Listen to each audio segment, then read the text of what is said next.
সেলিব্রিটিরা তালি দিই না জামা কাপড় পিনলেও হয় হচ্ছে ফ্যাশন ডিজাইন হয়ে যায় সেই জিনিস হেরা লক্ষ লক্ষ কোটি কোটি টেহা দিয়া বানায় আর আমরা যদি পড়ি তাহলে মানুষে কব ফকিন্নি মনে হয় টেহা নাই সেই জন্য টুকরা কাপড় দিয়ে জোড়া তালি দিয়া জামা বানাইছে। তো আজকে আমি এই জোড়া তালি দিই না জামাই বানামু কাপড় গোনা একবারে সমান মানে স্কোয়ার করে কাইটা নিয়ে জোড়া দিয়ে লম্বা বানাইছি মানে যতটুকু আমার নাকবো লম্বা হেতহানি বানায়া এই যে আয়রন মায়রন করে ভালো করে নিলাম কারণ সেলাই করতে গেলে কোকড়া মোকড়া হয়ে গেছে। এখন একবারে সাদা মাটা আবার কেবা দেখা যায় সেই জন্যে কই আঁকায় মাকায় ফুল টুল তুললি তাও ভালো দেখা যাইব।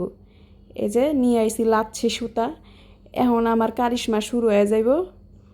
এই যে শুরু করে দিছি এবার কইরা কইরা আঁকামু এটা হলো এখন চেরি ফুল এটা করতে বেশি এখন কষ্ট না সহজই আছে ফ্রেম নাই কষ্ট করে করতেছি আসিল না টারা গেছে যেহেতু প্রতিদিনই কাম করি না সেই জন্যে আর কেনা হয় না। এই যে ফাইনালি এটা কমপ্লিট হয়েছে এখন আমার কাম হইলো এই জোড়া তালি দিবি না কাপড় ডোক হচ্ছে সেলাই মিলাই কইরা পরার মতো উপযোগী করা এটাও আমার জন্য কোনো ব্যাপার না। এই যে কাপড় প্রিন্টের কাপড় এটাও আমি টুকরা কাপড়ই দোকান থেকে বাইসা বাইসা কিনে নিয়ে আইছি যে কোন কাপড়টা আসলে এই বিভিন্ন কালারের জামা রঙের হাতে যাইব।